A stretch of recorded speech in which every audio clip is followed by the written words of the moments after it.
Muy buenas noches, amigos de esta misma semana. Buenas noches, Diana. Muy buenas noches a todos. En el programa de hoy, por supuesto, que vamos a analizar el discurso de rendición de cuentas del presidente Danilo Medina. También, bueno, lo que dijo y lo que no dijo, y entre las cosas que no dijo está la corrupción, la justicia, el endeudamiento, y la justicia particularmente pasó por unos episodios esta semana en el juicio Odebrecht, que lo comentaremos también. Y también episodios que debieron suceder y no pasaron, como en el caso de Junior Ramírez. Vamos a hablar de eso también en la justicia, pero también tenemos que hablar de la reelección y lo que ocurrió esta semana en los alrededores del Congreso y todo lo que se ha especulado después de ese final en el discurso de rendición de cuentas del presidente Danilo Medina. Y también el hecho de que él comparó la economía con un análisis de sangre. Que las estadísticas económicas son como el análisis de la sangre que dice la salud del paciente. La décima es sobre eso. Ah, bueno, pues entonces regresamos de inmediato. Y la escribió el Vale Campeche, que me la mandó directamente desde la Loma de la Cacata. O sea que viene en idiomas ibaeños. En idiomas ibaeños. Pues regresamos de inmediato con ese contenido. Esta misma semana.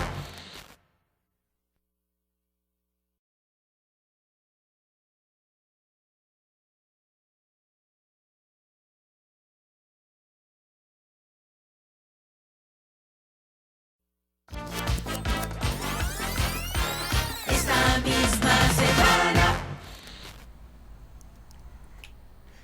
Bueno, señores, se ha ido cumpliendo al pie de la letra lo que se dijo desde el principio del juicio Odebrecht.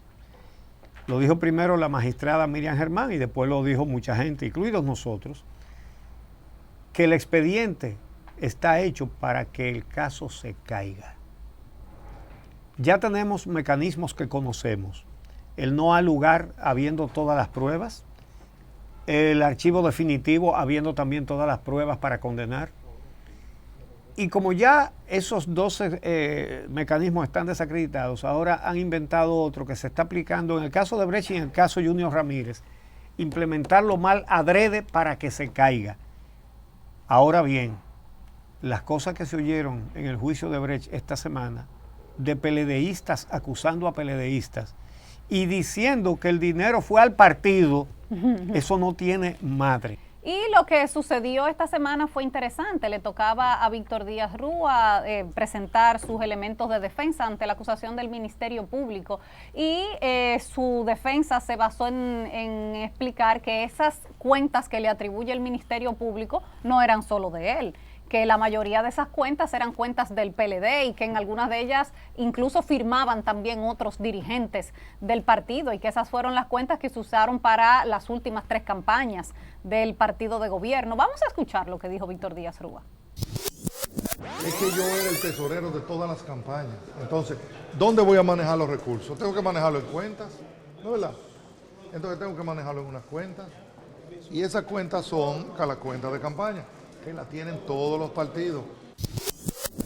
Pero, por ejemplo, otro de los señalamientos que hizo la defensa de Víctor Díaz Rúa es que Temístocles Montás debía estar en el expediente, que por qué lo sacó el Ministerio Público si él mismo admitió que recibió dinero de Ángel Rondón para las campañas del PLD, y dicen ellos que en todo caso de eso mismo es que se le acusa a Víctor Díaz Rúa. Y en su respuesta dice Temístocles Montás que él no dijo que era de Odebrecht, que se lo había dado Ángel Rondón, pero que él no había dicho que eso era de Odebrecht. Entonces y Ángel Rondón fue el que se ganó, ¿cuánto de comisión? ¿Cuántos millones de dólares? ¿Cuántos cientos de millones de dólares? No, según él, los 92 millones que pagó Odebrecht de soborno eran sus honorarios.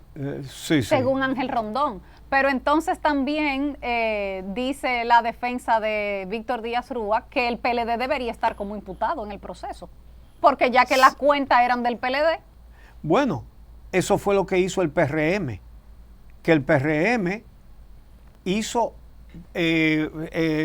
depositó en la Procuraduría General de la República una denuncia para convertirla luego en acción penal, pero una solicitud de que se investigue al PLD por lavado de activos, por violación a la ley de lavado de activos. lo que ha hecho ese partido es agarrar lo que han dicho ellos mismos, lo que han dicho Díaz Rúa, Temístocles Montaz, porque recuerden que Temístocles Montaz, preso, siendo ministro, dijo, sí, a mí me dieron, yo recibí el dinero de Ángel Rondón. Oye, para... me lo dijo, no, lo mandó a publicar en No. espacio pagado. Eso te iba a decir. Eso está escrito, Exacto. impreso en los periódicos. Exacto. Entonces, él puso que a él le dieron dinero, que Ángel Rondón le dio dinero, que era el hombre de Odebrecht aquí, ¿verdad? Para las campañas del PLD del 2008, del 2012 y del 2016. Eso está no solamente dicho, sino escrito por Temístocles Montaz. Que después quieran decir que lo que se ve verde no es tan verde, que es medio marrón. No, y que... ahora Temístocles dice que fue en su calidad de empresario, que se le solicitó Sí, donación, cómo no. como a cualquier otro empresario que dona una campaña. Y que eso nada tiene que ver con la No, por Odebrecht, supuesto. cuyos proyectos todos fueron aprobados. Sí, qué casualidad, ¿no? Sí, sí. Todo es muy casual. Pero lo más interesante que ocurrió en el juicio de Brecht esta mañana y que también lo sacó la defensa de Víctor Díaz Rúa y que no se sabía hasta este momento, es que el juez Francisco Ortega le había autorizado en noviembre del 2017 al Ministerio Público que fueran a Brasil a interrogar a los ejecutivos de Odebrecht y que el Ministerio Público no lo hizo. Tremenda revelación, porque lo que habíamos criticado todos era que la Procuraduría no había solicitado, que por qué no había solicitado interrogar como lo hicieron los fiscales de Perú, de Colombia, ya que la justicia brasileña averiguó lo que le interesaba a Brasil, no lo que le interesaba a la República Dominicana, Obviamente. ni a cada uno de los países donde se pagaron estos sobornos.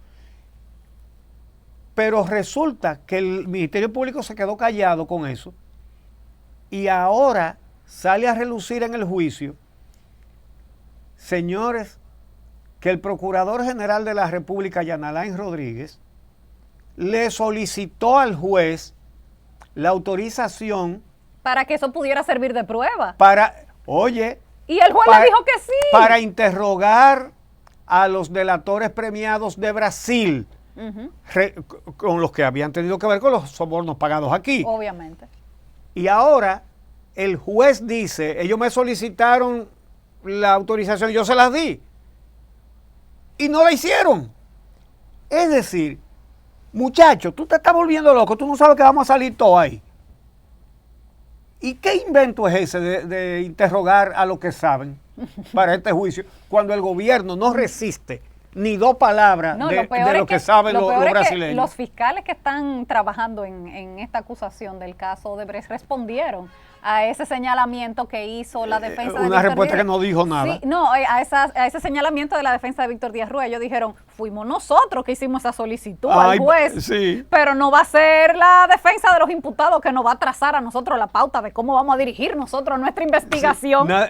Sí, a ellos sí le dirigen pauta. No para interrogar en Brasil, sino para no interrogar Para en no Brasil. interrogar. Eso, para está- no eso interrogar. quedó clarísimo. Pero es grave que teniendo la autorización del juez no lo hicieran. Pero ¿cuál es la excusa? ¿Cuál es? Bueno, excusa no hay, pero explicación sí. Precisamente. Que si dejan hablar a los brasileños sobre lo que se hizo en la República Dominicana, tienen que meter preso al gobierno.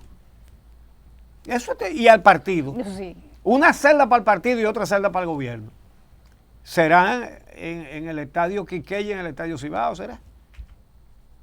Bueno, pero no es el único caso de falta de diligencia del Ministerio Público de esta semana en la justicia.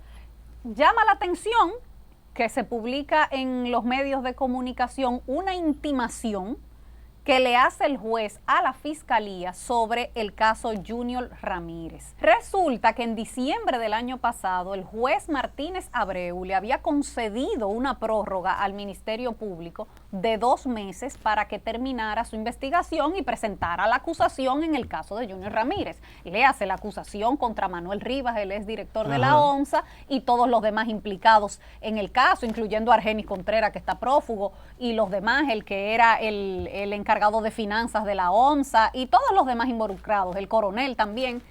Y resulta que el Ministerio Público no lo ha hecho. no ha presentado su acusación y esta semana el juez les recuerda, a ustedes se le venció el plazo, les doy 15 días para que me presenten la acusación y si no se archiva. Si no, despachan a Manuel Rivas. Por un olvido del Ministerio Público, no olvidemos, Manuel Rivas es el presidente del Partido de la Liberación Dominicana en Santo Domingo Oeste. Y estamos hablando ya de que él es la cabeza de un caso de corrupción. Un caso de corrupción cualquiera. Un caso de sangre, porque ya la corrupción está trayendo sangre. Este no es el único caso. Recuerden el CEA. Entonces, estamos hablando de que la impunidad también garantiza los hechos de sangre. Ustedes recordarán que a Blas Peralta lo mandaron para Aras Nacionales y era candidato a diputado del PRM, de un partido de oposición. Y si no es porque la viuda de Aquino Febrilé se mueve por todos los medios de comunicación para sacar a la luz lo que estaba sucediendo con Blas Peralta y cómo le estaban majareteando su salida de la cárcel, él estuviera libre. Bueno, pero fíjate que en los negocios mafiosos que tienen que ver con guagua, hay una cantidad de vasos comunicantes entre los mafiosos que ya no importa que sea del gobierno o de la oposición, a esa gente le buscan bajadero a los casos de sangre. Se lo buscaron a los dos del PLD, al del PLD y al del PRD. Entonces, mira, resulta que con el caso de Junior Ramírez, su propia familia quería que el caso se lo llevaran de la provincia de Santo Domingo, porque evidentemente él tenía mucha influencia ahí, Manuel Rivas, en la provincia de Santo Domingo. Sí. Y finalmente el caso cae aquí en la jurisdicción del Distrito Nacional, porque según lo que se pudo determinar, el crimen ocurrió en la UAS, que pertenece al distrito. Comenzó en manos de Jenny Berenice Reynoso. Lo tomó Jenny Berenice Reynoso. Y tenía arriba y todos los implicados el agua al cuello, pero la situación se le suavizó. Justamente por ese caso se especuló mucho si ese caso fue el motivo de la salida de Jenny Berenice Reynoso de la Fiscalía del Distrito Nacional. Sí, señor. Que la sacaron para que no le tocara investigar ese caso. Así mismo es. Y entonces ahora resulta que la gestión actual en la Fiscalía del Distrito Nacional no ha presentado la acusación y tiene el juez que caerle atrás al Ministerio Público a decirle, pero miren, a ustedes se le venció el plazo, preséntenme. Muy bien hecho por el juez, porque pero tú sabes claro qué es lo que sí pasa, que a ese juez le va a tocar cerrar ese caso y dejar impune a todo el mundo. Y es lo que está diciendo es el Ministerio Público, que no quiere hacer este expediente. Para que después no digan, ay, el malo fue el juez que lo archivó. Sí. No, el malo no fue el juez, que no se ha presentado ninguna acusación hasta este momento. Entonces, ese es el tercer mecanismo de la impunidad. Presentar expedientes que se caigan y dejar de hacer diligencias que son necesarias para que el juicio avance. Punto. Manuel Rivas es dirigente del Partido de la Liberación Dominicana. Y si mañana lo sueltan, es porque el Ministerio Público del partido hizo lo que tenía que hacer para salvar a su compañero y sustraerlo de la sanción legal que le corresponde por lo que hizo. Aparte de todo eso, es un caso de corrupción enorme y continuado durante muchos años, que fue denunciado en detalle por el periódico Diario Libre en el 2012. Y no lo investigaron. Para caer preso, tuvieron que cometer un asesinato horrendo contra Junior Ramírez. Como ustedes recordarán, lo asesinaron y lo tiraron en un arroyo con un bloc amarrado. Mira, y su familia no ha dejado de movilizarse. El hermano de Junior Ramírez, que también es abogado, le solicitó al tribunal que le entreguen todas las diligencias que ha hecho el Ministerio Público para ver qué es lo que se ha hecho hasta este momento. Vamos a ver lo que dice el hermano de Junior Ramírez. Donde le solicitamos al juez una serie de diligencias procesales que le ordene al Ministerio Público que se hagan. Pero el juez, precisamente el 25, intimó al Ministerio Público ya a que presente acusación. Pues en tal virtud, el Ministerio Público tiene que presentar acusación y si no declaran extinguida la acción penal en contra de todos los imputados, nosotros también vamos a hacer nuestra acusación particular. Bueno, y por otro lado, ya se cerró el plazo para recibir candidaturas a los aspirantes a jueces de la Suprema Corte de Justicia en el proceso que tendrá que llevar ahora el Consejo Nacional de la Magistratura para escoger a los nuevos. El consultor jurídico del Poder Ejecutivo, que era uno de los nombres que se había estado barajando durante todos estos días como posible nuevo presidente de la Suprema, porque lo propuso tanto Finjus como otras organizaciones, declinó esa posibilidad. Eso satisface. ¿Por qué habían mencionado al doctor Espinal, a Flavio Darío Espinal, para juez de la Suprema Corte? Porque es un jurista de mucho prestigio y porque su conducta pública siempre ha sido correcta. Pero él es el consultor jurídico del Poder Ejecutivo. Y fíjense lo que es una persona decente. Él dijo, no quiero ser juez de la Suprema Corte de Justicia. Tal y como tú señalas, lo estaban sonando para presidente de la Corte. Sí. ¿Por qué? Bueno, porque él es el consultor jurídico y entonces iba a ser una persona ligada al presidente, en el poder, ligada al jefe del Poder Ejecutivo y dirigiendo el Poder Judicial, que es el caso de Mariano Germán con Leonel Fernández. Entonces, él dijo no. ¿Por qué? Porque todo lo que hiciera iba a estar bajo cuestionamiento. Un cuestionamiento que iba a ser independientemente de si él actuaba bien o mal, que yo imagino que hubiera actuado bien. Pero hizo lo correcto, no me interesa. Eso es un buen ejemplo. Pero eso no fue lo único. Hay cosas que realmente son lamentables en relación con esto. Lo primero es que ya pasó el periodo de hacer objeciones a los jueces que están. Y, oh sorpresa, solamente fueron objetados 2 jueces que tienen prestigio como jueces serios. El magistrado Herrera Carbucia y la magistrada Angelán Casanova.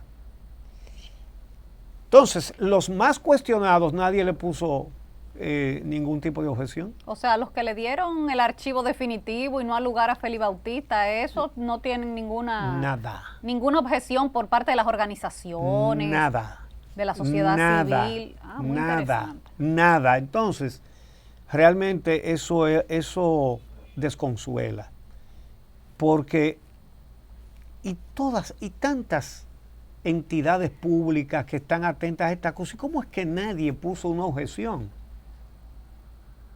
Vamos a ver ahora qué harán los 2 miembros de la oposición en el Consejo de la Magistratura.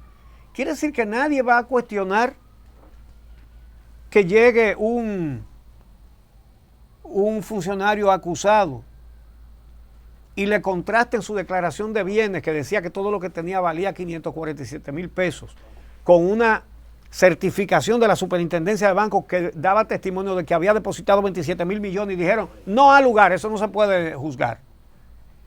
Y nadie le va a decir, explique jurídicamente por lo menos eso. De una explicación jurídica, porque de aquí en adelante todo el mundo puede hacer lo que le dé la gana en base a ese precedente. Esto es desconsolador. Y esa justicia, donde ocurre todo esto que estamos diciendo, que son cosas de ahora, no son del pasado ya. Señores, el presidente de la República, en un discurso que era disque de rendición de cuentas, no habló de la justicia, no habló de la corrupción, no habló de la impunidad. Bueno, vamos a entrar en ese tema, porque ahora, por supuesto, toca analizar el tema más importante de esta semana, que fue el discurso de rendición de cuentas del presidente Danilo Medina. Así que vamos con ese tema cuando regresemos. Esta misma semana.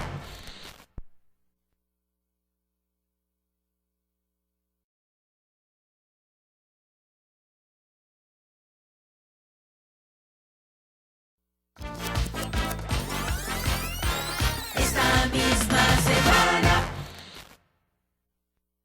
El presidente Danilo Medina, en su discurso, que es un error decir discurso de rendición de cuentas, porque eso es lo que dice la Constitución que debe hacer, pero eso fue lo que no hizo, él no rindió ninguna cuenta. Fue un discurso de campaña diciendo todo lo bueno que ha hecho y de todo lo bueno que va a hacer Sí, un discurso Bueno, para que lleno de voten por él. promesas. Sí. Exacto. Entonces, pero hubo una parte muy interesante, hubo muchas partes interesantes, pero una de las más interesantes fue cuando él, para apoyar las pinturas que él hace de un Edén, que es la República Dominicana, según él, dijo que los datos económicos son como los análisis de sangre, que son los que dicen, y que para saber hay que hacer ese análisis, y para saber cómo anda la economía hay que ver las cifras. Bueno, eso no es así, en ninguno de los dos casos. En el caso de los análisis para detectar enfermedades en el cuerpo humano, el análisis de sangre es una de las muchas pruebas para diagnóstico que se hacen, una de las muchas. Hay que hacer tomografías, hay que hacer radiografías, hay que hacer ecocardiogramas, hay que hacer análisis de orina, análisis de materias fecales también. Sí, el coprológico. Entonces, pero lo que huele mal, eso él no lo tocó, ni la justicia, como lo mencionamos en el anterior segmento, ni habló del endeudamiento. Usted sabe lo que es usted hablar de economía y no hablar de un endeudamiento galopante que usted está protagonizando. Imprudente, dañoso para la patria. Él no habló de endeudamiento, No. tampoco habló de déficit fiscal, ni explicó cómo que la economía que más crece no puede hacer un presupuesto sin déficit, ni puede hacer un ejercicio económico sin vivir endeudándonos hasta los tuétanos. Esos fueron temas que él no tocó, pero hubo otros temas que sí tocó, pero que no se corresponden con la realidad de la República Dominicana. Por ejemplo, cuando tocó el tema de la delincuencia, la criminalidad, lo que dijo el presidente Danilo Medina no es lo que viven los dominicanos todos los días. Vamos a escuchar lo que dijo el presidente. El índice de criminalidad ha seguido bajando como cada año desde el 2012, cuando se encontraba en 24%, hasta situarse en 10,4% al día de hoy. Pero además estamos luchando contra el otro delito, que si bien es menos grave que los homicidios, es igualmente inadmisible y afecta la tranquilidad de las personas en la calle. Me refiero al robo, que de nuevo, según dicen los datos contrastados, están también en claro descenso. Vamos a ver. En pleno descenso, dice el presidente Danilo Sí. Medina, que están los robos y la criminalidad, y resulta que el mismo día del discurso de rendición de cuentas del presidente Danilo Medina, mataron un comerciante en La Romana para robarlo, mataron un policía en Villamella para quitarle Un oficial. un oficial, un De los teniente. que estaban cuidando en el malecón. Sí, para quitarle su arma de reglamento, y atracaron a más de 30 personas en el Parque de las Praderas. Ya Horas después del discurso del presidente. eso es un signo de progreso de la delincuencia. Hicieron un atraco en un parque, atracaron un parque a todo el que estaba en el parque, 35 personas. Celebrando un cumpleaños infantil, estaba esa gente ahí. O sea, Exacto. los atracadores llegaron y a punta de pistola le dijeron a todo el mundo que se acostara en el piso. Incluyendo a los niños. Los padres con sus niños, y le llevaron Sí. los celulares, las billeteras, las carteras. Sí, señor. Es Entonces decir, ese es el país donde el robo ha descendido y la criminalidad ha descendido. Pero además, estos hechos no han sucedido. No deberían suceder en ningún lugar, pero sería más entendible si sucede en un lugar donde no hay luz, con callejones muy estrechos, donde los delincuentes pueden evadir fácilmente una persecución. No, pero esto no fue ni en Guajimía, ni en La Ciénaga. No. En la Nuña de Cáceres, con Gustavo Mejía Ricard. El parque asaltado está en el centro, en una zona céntrica de la Sí. capital. Nada más, tú lo acabas de decir, Núñez de Cáceres con Mejía Ricard. Por ejemplo, a la periodista Maribel Contreras la atracaron en el medio de la Churchill. En el Boulevard de la Chorchi. Óyeme, pero ¿frente a qué? Ni siquiera donde termina la Churchill. No. Casi frente a Blue Mall y al supermercado este. Pero además eso estaba y lleno la de sirena. gente, porque ella estaba cubriendo un acto donde Sí. le estaban poniendo una estrella en el paseo Y donde de la había mucho fama que hay policía. ahí. Sí. Entonces, el asaltante que le fracturó 3 dedos porque la arrastró, no fue que disimuladamente le puso una pistola, dámelo. No. Le tiró el motor y la jaló por la cartera, ya no la soltó, la arrastró, le fracturó 3 dedos de un pie que necesitó cirugía con clavo y todo eso. Y eso es en el centro de la Churchill a las 11 de la mañana. Entonces dice el presidente que los robos han descendido y dice él que eso con los datos contrastados, eso se puede verificar. ¿Tú sabes qué es lo que sucede? Es que la gente no denuncia ya los robos. Todo es eso, porque fíjate bien. Porque no tienen confianza en que la policía va a hacer nada con esos datos de esa querella. Ahí es donde él dice que los datos estadísticos son como los exámenes de sangre. No, lo que pasa es que, por ejemplo, en ese caso que estoy mencionando, el de Maribel Contreras, al atracador, un automovilista le tomó una foto donde se ve muy claro. Y le tomó la foto, el tipo parado, acabando de cometer el hecho, viendo hacia el sitio donde lo había cometido. Él entró a una estación de gasolina que hay en la Churchill y estaba con su motor en dirección contraria a donde había cometido el atraco, es decir, mirando hacia el sitio donde había cometido el atraco. Y él lo retrató y puso esa foto en Twitter. Ni así lo han agarrado. Entonces, ¿qué es lo que pasa? Que aquí, al que lo atracan, ya no quiere ir a poner una querella porque no cree que la autoridad va a hacer nada. Y la autoridad sí muchas veces agarra, pero muchas veces no agarra. Y cuando la gente ve que estos hechos se cometen en el bulevar de la Winston Churchill, la avenida principal de la capital de la República, ya todo el mundo sabe que en cualquier rincón donde esté está en peligro. No, pero es desolador escuchar al presidente decir que todos esos índices han disminuido, Sí. porque entonces tú dices, pero él no va a hacer nada entonces, porque Claro. si todo está bien, Entonces sí, no hay nada que hacer. no se va a hacer nada y va a seguir todo igual. Eso da pena. Y mira que ese era uno de los puntos que estaba esperando más la ciudadanía, porque en todas las encuestas Sí. que se hacen en este país, esa es la preocupación número 1 del dominicano, la criminalidad y la delincuencia. Vamos a hacer una pausa y cuando regresemos vamos a hablar sobre las promesas que hizo el presidente Danilo Medina. Bueno, discurso reeleccionista. Sí, y los anuncios también, hizo varios anuncios de medidas administrativas. Ya volvemos.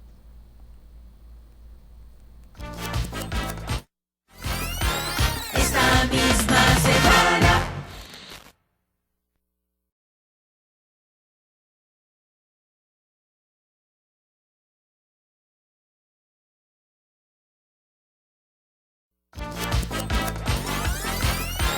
Esta misma semana.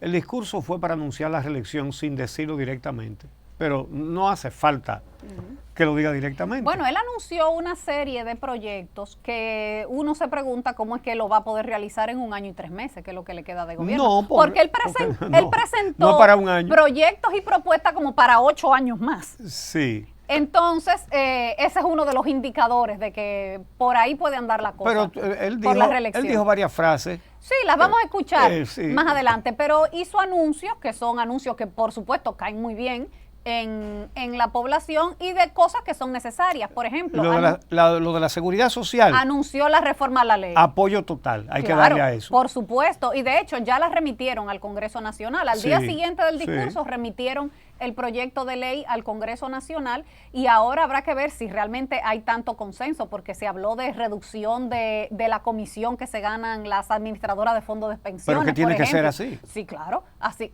Óyeme, es que se han hecho ahora, tú puedes estar segura. multimillonarios con ese sistema. Tú puedes estar segura de que si las asociaciones del empresariado dominicano, del alto empresariado, han dicho que les gustó el discurso, es porque algo le habrán ofrecido a cambio, ¿verdad? Si no le han ofrecido nada a cambio y vamos a esperar a ver qué le sale, Bueno.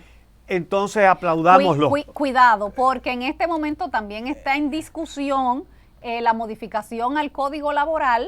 Y también está ya reunido en la mesa de salario, el comité de salario, para discutir ese tema. Yo no creo que le vayan a quitar derechos a los trabajadores. Bueno, no puedo creer eso. Esa ha sido desde hace varios años una de las solicitudes del empresariado, que se quite la cesantía y otros derechos que tienen los trabajadores. Así que vamos a ver. Pero también hizo el anuncio de un régimen simplificado que, según dijo él, entraría en vigencia en 10 días para, para las pequeñas empresas. Un régimen en el que no tendrían que pagar anticipo y otros requerimientos de la Dirección General de Impuestos Internos. Eso se puede decir que está muy bien, pero es porque lo que ha habido hasta ahora ha estado muy mal. Este es el único país donde se pagan impuestos por adelantado. Sí. Y eso se va a quitar. Bueno, aplauso porque se va a quitar, pero eso nunca debió haber existido. Para las pequeñas empresas de menos de 10 empleados y con una facturación menor a 8 millones, que por cierto, son la gran mayoría. La mayor parte de las empresas de la República Dominicana son pequeñas empresas. Exactamente. Y quizás la parte más reeleccionista del discurso es la siguiente. Me complace informarles que a partir del 1 de abril aumentaremos el salario mínimo del sector público de 5.117 pesos a 10.000 pesos al mes. Los salarios de 10.000 pesos a 20.000 recibirán un incremento del 10%. Y los salarios superiores a 20.000 y hasta 30.000 recibirán un incremento del 5%. A partir del 1 de abril de este mismo año, los pensionados y jubilados del Estado que reciben la pensión mínima de 5.117 pesos o menos se incrementarán hasta los 8.000 pesos para cada jubilado y pensionado. Para aquellos jubilados y pensionados que perciben 8.000 pesos o más hasta los 20.000 recibirán un incremento también de un 10%. Y aquellos que reciben pensiones de más de 20.000 hasta 30.000 recibirán un incremento también del 5%.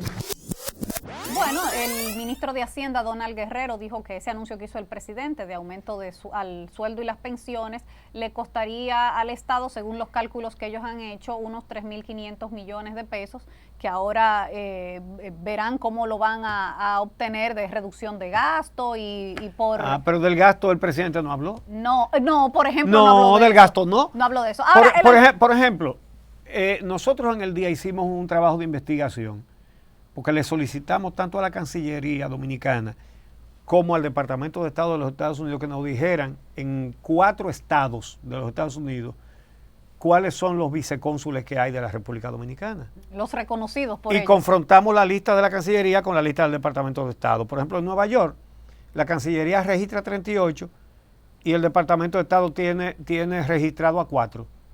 Es decir, que hay 34 que no lo conocen en los Estados Unidos. Así que no trabajan. Que el gobierno de los Estados Unidos no los conoce. Los que trabajan son 4. Pero el colmo, la Cancillería nos dice que en Boston tiene 20 vicecónsules y para el Departamento de Estado, en Boston no hay consulado dominicano. Oh, Dios mío. Ok, y así sigue por San Juan de Puerto Rico, por Mayagüez de Puerto Rico, los cónsules en otros países. Bueno, es un botellerío. Claro. Entonces del gasto tampoco se habló, porque si usted va a rendir cuenta, usted tiene que informar sobre el gasto.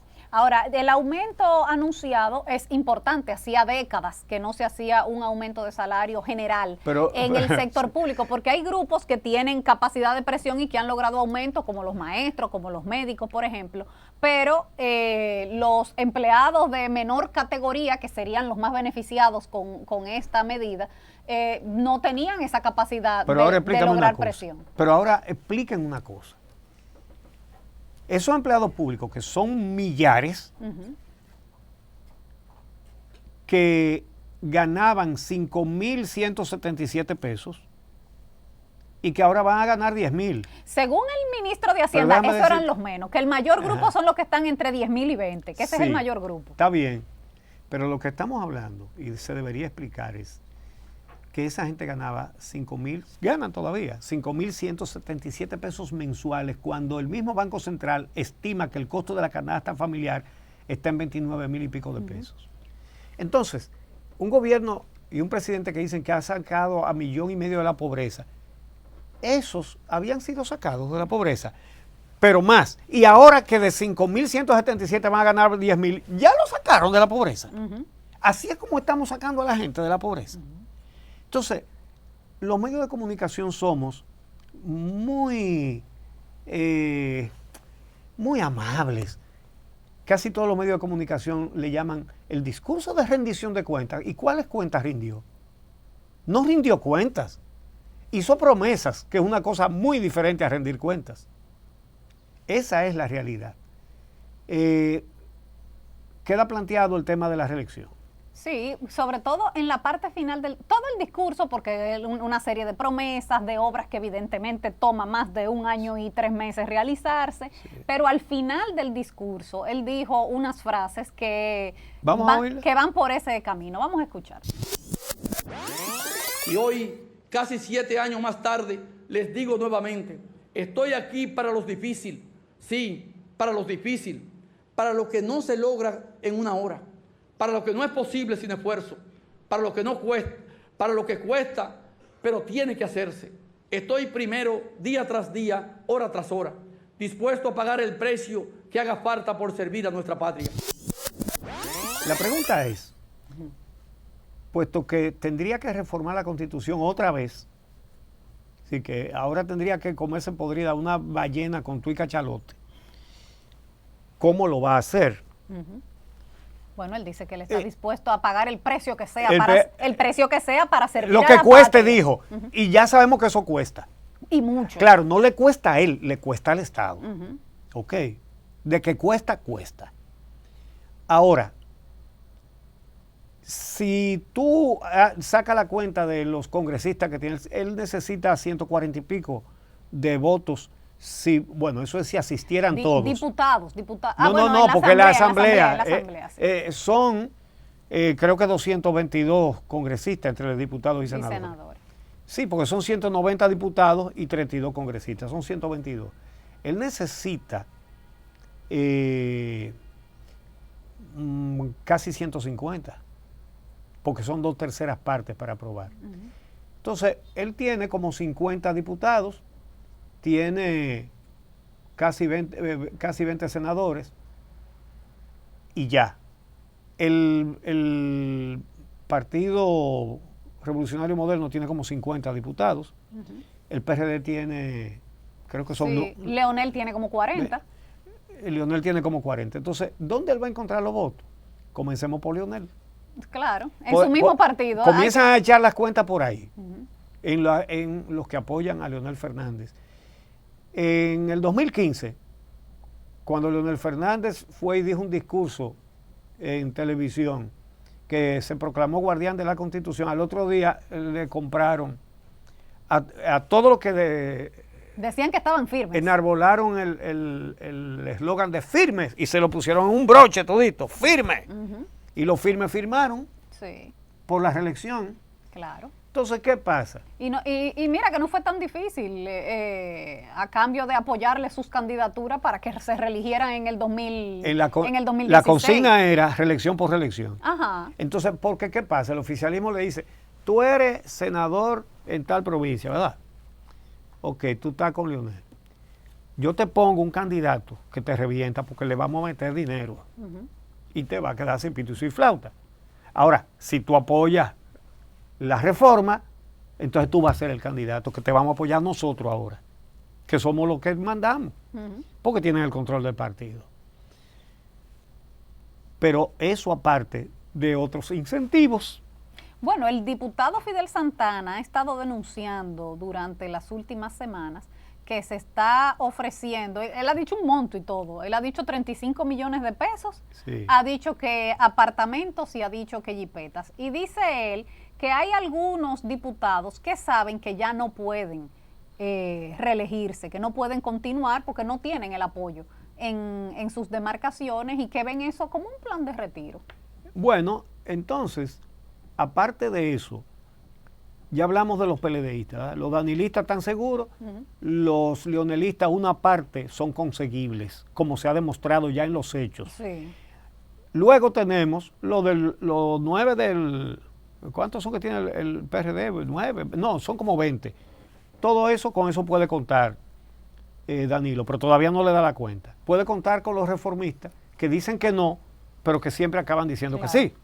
porque decir que no es parte de ponerse interesante y subir el valor. Eso- Ahora, Sí, todavía, de cotizarse al alza. todavía si no le dan, en todo caso necesitarían diputados Del PRM. del PRM. La llave está en el PRM. Pero ¿cuál es el asunto? El presidente del PRM, José Ignacio Paliza, zapateó y habló muy claro. Dijo, el PRMista, el legislador PRMista que apoye la reforma constitucional se va ahí mismo del partido, expulsado. Cosa que nunca habían dicho con tanta claridad como se ha dicho ahora. Ah, bueno, ya se habla, entre círculos enterados de todos esos tejemanejes, de que está diseñado el remedio a eso. La fórmula de escape, sí. La fórmula de escape es crear un problema interno de la nada, con cualquier pretexto. Va a haber un grupo de legisladores del PRM que se van a insubordinar por un problema, hasta porque unos son escogidistas y los otros son liceístas y los otros aguiluchos y estrellitas. Hasta por eso puede que discutan. Y que entonces, repito lo que están diciendo personas que se dicen muy bien enteradas de todas esas cosas, que los PRMistas que mantengan su disgusto, entonces tienen un puesto asegurado en el PRD, aliado de Danilo, y que seguirán siendo diputados y serán postulados en una alianza PLD-PRD. Bueno, y recuerden ustedes que al final el método de escogencia de candidato del Partido de la Liberación Dominicana será primarias abiertas. Y en un proceso de primarias abiertas, Danilo le pasa el rolo a Leonel porque tiene todos los recursos del Estado. Sí. Entonces, finalmente, vamos a ver las palabras del presidente cuando dijo que hay que confiar en las estadísticas que él da como se confía en un análisis de sangre. Las cifras macroeconómicas de un país son, podríamos decir, como un análisis de sangre. Sacamos una muestra y vemos la salud del individuo. Pues a propósito de esto, me escribió desde la Loma de la Cacata, el Vale Campeche, que él saca su propia interpretación de esas palabras del presidente Medina. Bueno, pues En décimas. vamos a hacer una pausa y cuando regresemos lo decimos en décimas. Esta misma semana.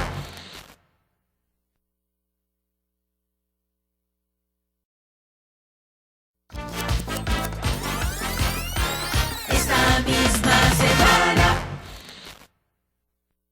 Muchos campesinos cibaeños, como el Vale Campeche, tienen su forma muy particular de referirse a los análisis que se hacen a un paciente. Los anales. Los anales. Los anales. Pero tú sabes cómo le dicen a ciertas muestras que le piden para los laboratorios. ¿Cómo? Ellos dicen, tengo que ir el lunes para el pueblo porque me tengo que hacer unos anales.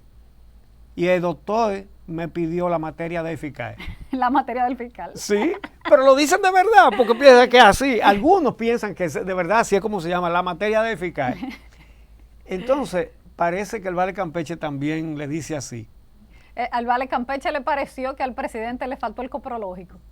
Pero ampliamente, porque lo que hiede, él no lo puso. No puso el endeudamiento, no puso el déficit, no puso la corrupción, no puso el gasto en botella, no puso nada de eso.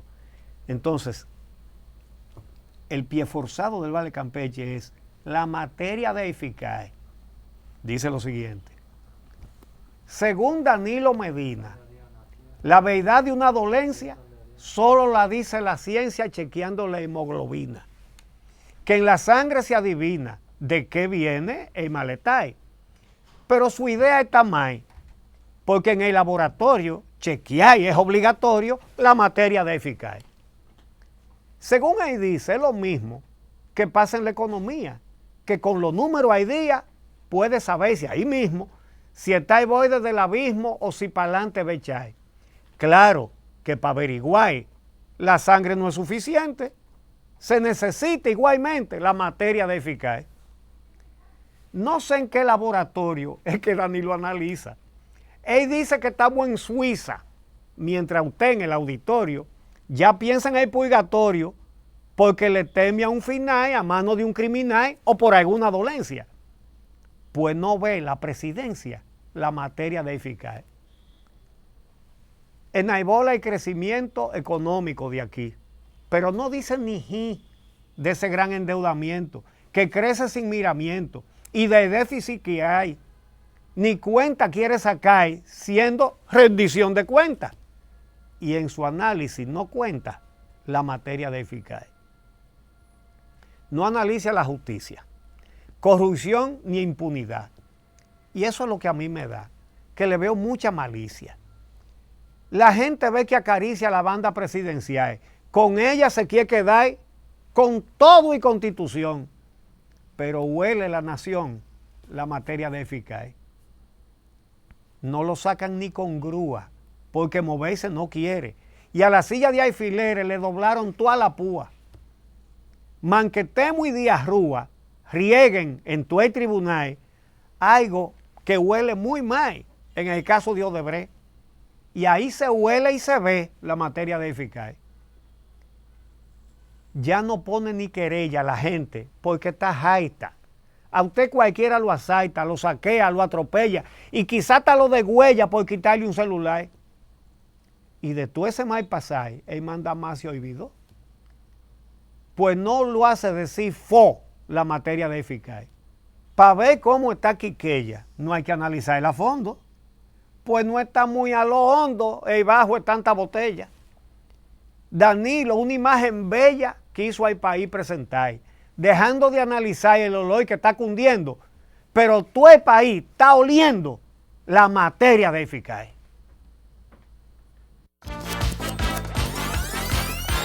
Esta misma semana.